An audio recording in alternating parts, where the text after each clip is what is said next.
जय हिंद दोस्तों, स्वागत है आपका अपना study platform Saroj selection point पे। तो कैसे हैं आप लोग? आई होप बहुत अच्छे होंगे, बहुत तंदुरुस्त होंगे। तो दोस्तों, जैसा कि आप लोग जानते हैं, सीटेट की एग्जाम डेट आप लोगों के सामने है 14-15 दिसंबर, यानी कि 3 से 4 दिन बचे हैं आपके एग्जाम में। तो उसको देखते हुए आज हम महत्वपूर्ण यानी कि सीटेट के हिंदी सिलेबस से हिंदी के महत्वपूर्ण 30 एमसीक्यू क्वेश्चन लेके आए हैं दोस्तों। ये 30 महत्वपूर्ण क्वेश्चन इतने इंपॉर्टेंट हैं जो सीटेट के एग्जाम में पिछले 15 से 20 सालों से लगातार रिपीट हो रहे हैं। यानी कि 15-20 सालों से जितने भी सीटेट के एग्जाम हुए हैं, ये 30 क्वेश्चनों में से हर बार क्वेश्चन रिपीट हो रहे हैं। संभवतः आपके आने वाले एग्जाम में बिल्कुल इन 30 क्वेश्चनों में से आपको महत्वपूर्ण क्वेश्चन यानी कि 5 से 7 क्वेश्चन देखने को मिलेंगे। तो अच्छे से इन 30 के 30 क्वेश्चनों आप हिंदी के पढ़ेंगे तो सीटेट के एग्जाम के लिए बहुत ज्यादा रामबाण साबित होने वाला है। तो वीडियो को शुरू से अंत तक देखिएगा और अपने दोस्तों तक भी इन क्वेश्चनों को शेयर करें, इस वीडियो को शेयर करें ताकि उनको भी इंपॉर्टेंट टॉपिक का हेल्प मिल सके। चलिए दोस्तों,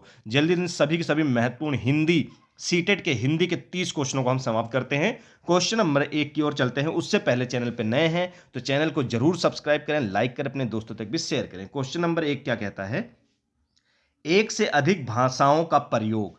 ठीक है, एक से अधिक भाषाओं का प्रयोग। ये सारे रिपीटेड क्वेश्चन है, आप बस आंसर इसके अच्छे से रट लीजिएगा। एक से अधिक भाषाओं का प्रयोग, तो इसका जो राइट आंसर होगा वो क्या होगा, चलिए देख लेते हैं। तो दोस्तों, जो इसका राइट आंसर होगा वो होगा संज्ञानात्मक विकास में सहायक होते हैं। ठीक है, एक से अधिक भाषाओं का प्रयोग जो होता है वो होता है संज्ञानात्मक विकास में सहायक होता है। ऑप्शन सी बिल्कुल राइट आंसर है, याद रखेंगे। चलिए आगे बढ़ेंगे।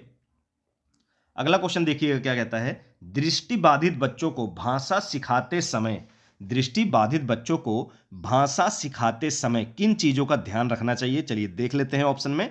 तो दोस्तों, इसका जो राइट आंसर होगा आपको बस आंसर देखना है, ऑप्शन डी होगा। ठीक है, हूबहू क्वेश्चन बिल्कुल पूछे जा रहे हैं, ये बिल्कुल रिपीट हो रहे हैं। तो आंसर क्या है? अधिक से अधिक मौखिक भाषा का प्रयोग करना चाहिए। यानी कि दृष्टिबाधित जो बच्चे होते हैं जिनको आंखों से नहीं दिखता है, तो उनको किस भाषा का प्रयोग करना चाहिए?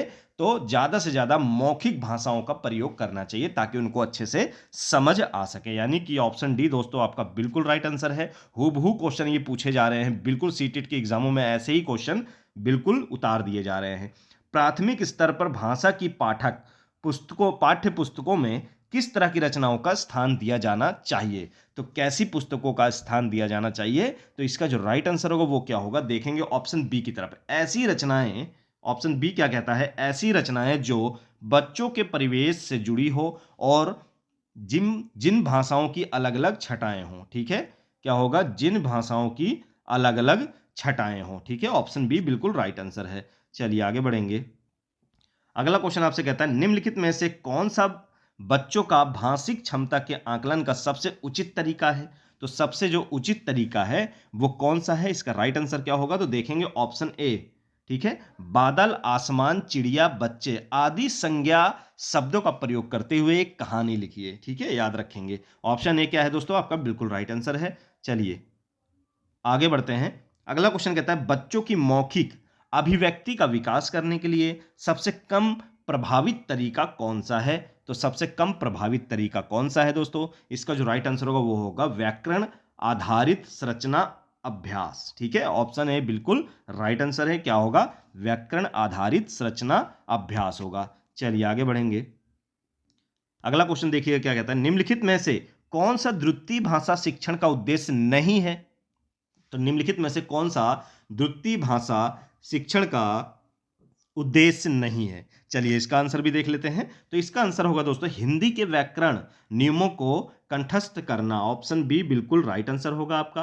क्या होगा?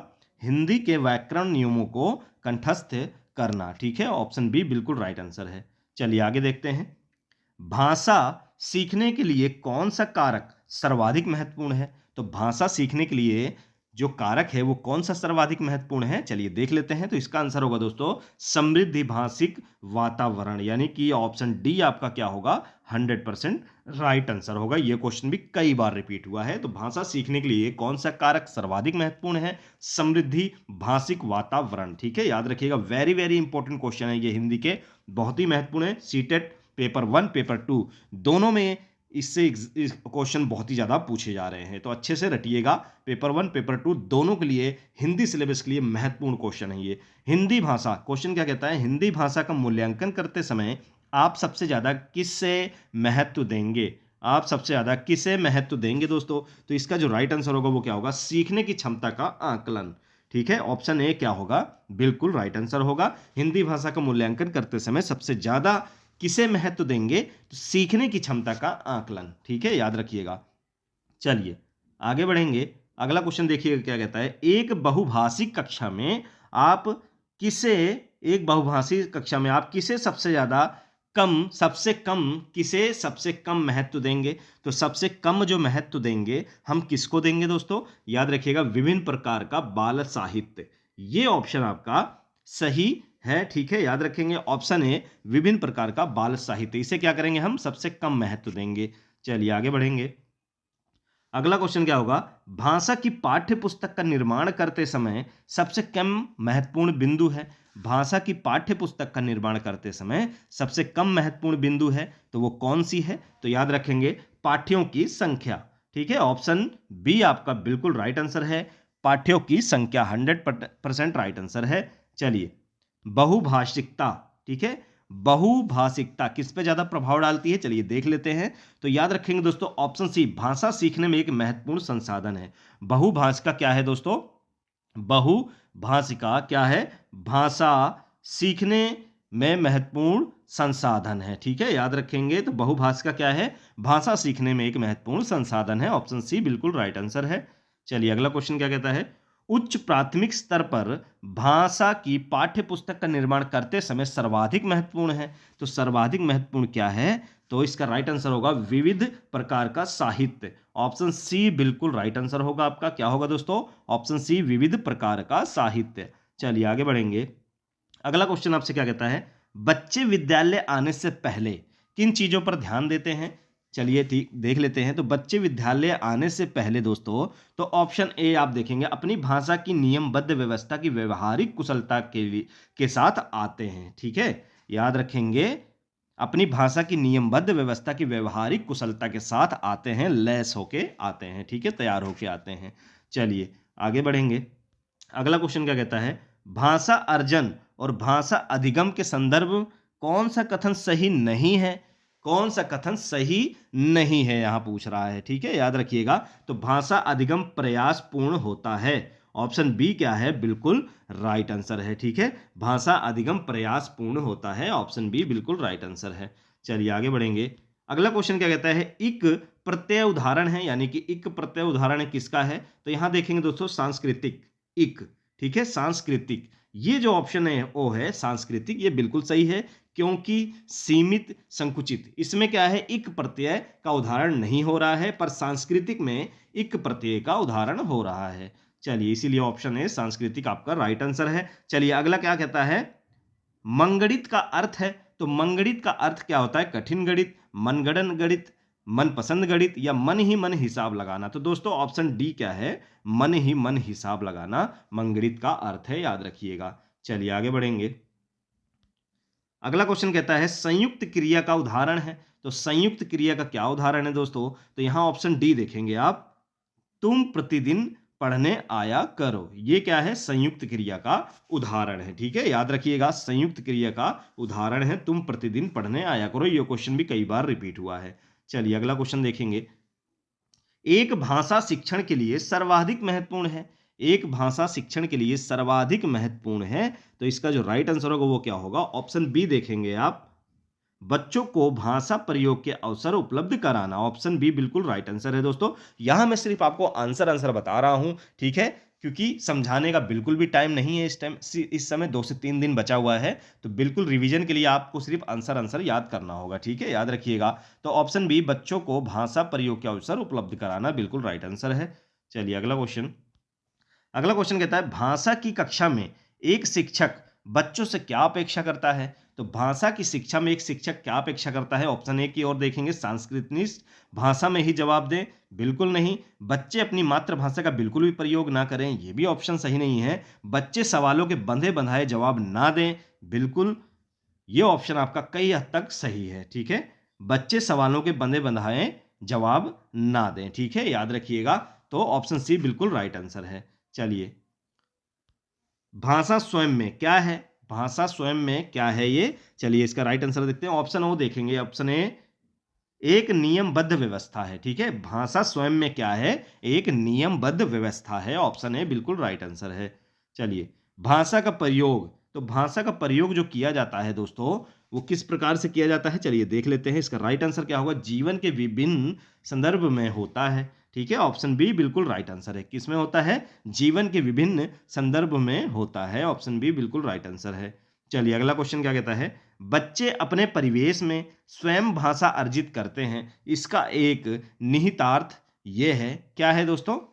तो इसका जो राइट आंसर होगा क्या होगा? ऑप्शन डी की ओर जाएंगे। बच्चों को समृद्ध भाषिक परिवेश उपलब्ध कराया जाए। ठीक है, ऑप्शन डी आपका दोस्तों बिल्कुल राइट आंसर है, याद रखेंगे। चलिए आगे बढ़ेंगे। अगला क्वेश्चन क्या कहता है? भाषा सीखने सिखाने का उद्देश्य है। तो क्या है भाषा सीखने सिखाने का उद्देश्य दोस्तों? ऑप्शन सी विभिन्न स्थितियों में भाषा का प्रभावी प्रयोग करना। ठीक है, विभिन्न स्थितियों में भाषा का प्रभावी प्रयोग करना। ऑप्शन सी बिल्कुल राइट आंसर है। चलिए अगला क्वेश्चन देखेंगे 24। भाषा अर्जन में महत्वपूर्ण है। तो भाषा अर्जन में महत्वपूर्ण क्या होता है? चलिए देख लेते हैं इसका आंसर। तो ऑप्शन बी देखेंगे, भाषा के विभिन्न रूपों का प्रयोग। ठीक है, भाषा अर्जन में महत्वपूर्ण होता है भाषा के विभिन्न रूपों का प्रयोग करना। चलिए हमारे साथ ऐसे जुड़े रहिए। 2 से 3 दिन बचे हैं। इन 2-3 दिनों में हम अच्छी अच्छी वीडियो और अच्छे अच्छे क्वेश्चन आपको देंगे। आप प्रैक्टिस कर सकते हैं, पूरी तरह से अच्छे से क्वेश्चन को रट सकते हैं। संभवतः उन्हीं क्वेश्चनों में से आपको क्वेश्चन देखने को मिल जाए आपके एग्जाम में, यानी कि जो भी 14-15 दिसंबर को आपका सीटेट का एग्जाम होने वाला है। ठीक है, चलिए उसके लिए आपको बिल्कुल अपडेट रहना पड़ेगा। रोज डेली आपको यहाँ पर इंपॉर्टेंट क्लासेस वीडियो देखने को मिलेगी। हमारे साथ जुड़िए, ज़्यादा से ज़्यादा बच्चे जुड़िए ताकि उनको इंपॉर्टेंट टॉपिक का हेल्प मिल सके। चलिए क्वेश्चन नंबर 24 क्या कहता है? बच्चों की भाषा संबंधी क्रमिक प्रगति का लेखा जोखा करना डैश से संभव है। तो किससे संभव है? तो ये एक तरह की फाइल होती है दोस्तों। कौन सी? पोर्टफोलियो। ठीक है, पोर्टफोलियो। तो इसमें लेखा जोखा किया जा सकता है। ठीक है, पोर्टफोलियो। ऑप्शन बी बिल्कुल राइट आंसर है, याद रखेंगे क्या है? पोर्टफोलियो। चलिए आगे बढ़ेंगे। भाषा की पाठ्य पुस्तक, भाटक भाषा की पाठ्य पुस्तक किससे इंपॉर्टेंट है? तो चलिए देख लेते हैं। तो क्वेश्चन नंबर 26 का जो आंसर होगा दोस्तों वो होगा, ये एक साधन है। ठीक है, भाषा की पाठ्य पुस्तक क्या है दोस्तों? एक ये साधन है, बहुत ही महत्वपूर्ण साधन है। चलिए अगला क्वेश्चन क्या कहता है? पत्र पत्रिकाएं भाषा सीखने में क्या होती हैं? ये एक साधक होती हैं। ठीक है, ये एक साधक होती हैं, साधक या साधन भी कह सकते हैं। ठीक है, याद रखिएगा। चलिए अगला क्वेश्चन क्या होता है? बच्चों की भाषा के आकलन का सर्वाधिक प्रभावित तरीका है। तो क्या है इसका राइट आंसर? बच्चों की भाषा के आकलन का सर्वाधिक जो प्रभावित तरीका है वो कौन सा है? इसका राइट आंसर क्या होगा? ऑप्शन सी देखेंगे। प्रश्न पूछना और पढ़ी गई सामग्री पर प्रतिक्रिया व्यक्त करना। ठीक है, ऑप्शन सी 100% राइट आंसर है। बहुत बार क्वेश्चन ये रिपीट हुआ है। चलिए अगला क्वेश्चन, निम्नलिखित में से संज्ञा का उदाहरण नहीं है। तो संज्ञा का उदाहरण निम्नलिखित में से चारों ऑप्शनों में कौन सा नहीं है दोस्तों? इसका जो राइट आंसर होगा वो होगा अनुशासित। ये क्या है? संज्ञा का उदाहरण नहीं है। क्या होगा? अनुशासित। ऑप्शन सी बिल्कुल राइट आंसर है। क्वेश्चन नंबर 30 यानी कि आखिरी क्वेश्चन देखिएगा आपका क्या कहता है? उपयोगी शब्द का विलोम क्या होगा? तो उपयोगी शब्द का जो विलोम होगा दोस्तों वो क्या होगा? अनुपयोगी। ठीक है, क्या होगा? ऑप्शन ए अनुपयोगी। ठीक है, ये आपका बिल्कुल राइट आंसर है। उपयोगी का जो विलोम होता है, विपरीतार्थक शब्द होता है, वो होता है अनुपयोगी। ठीक है, तो ये थे दोस्तों सीटेट एग्जाम की हिंदी सिलेबस से टॉप 30 क्वेश्चन जो कि आपके एग्जाम के लिए रामबाण साबित होने वाले हैं। अच्छे से वीडियो को रटिएगा। 30 के 30 क्वेश्चनों को अच्छे से रटेंगे दोस्तों। 5 से 7 क्वेश्चन इन 30 क्वेश्चनों में हर साल रिपीट होते हैं। ठीक है, तो संभवतः आगे भी आपको देखने को मिल सकते हैं। तो पढ़ने में मजा आया हो तो लाइक जरूर करिएगा। कमेंट बॉक्स में अपना फीडबैक दें, अपने दोस्तों तक भी इसको शेयर करें ताकि उनको भी इंपॉर्टेंट टॉपिक का हेल्प मिल सके। ऐसे जुड़े रहिए, प्यार दिखाते रहिए। फिर मिलेंगे नेक्स्ट वीडियो में एक अच्छे और मोस्ट इंपॉर्टेंट टॉपिक के साथ। तब तक जय हिंद।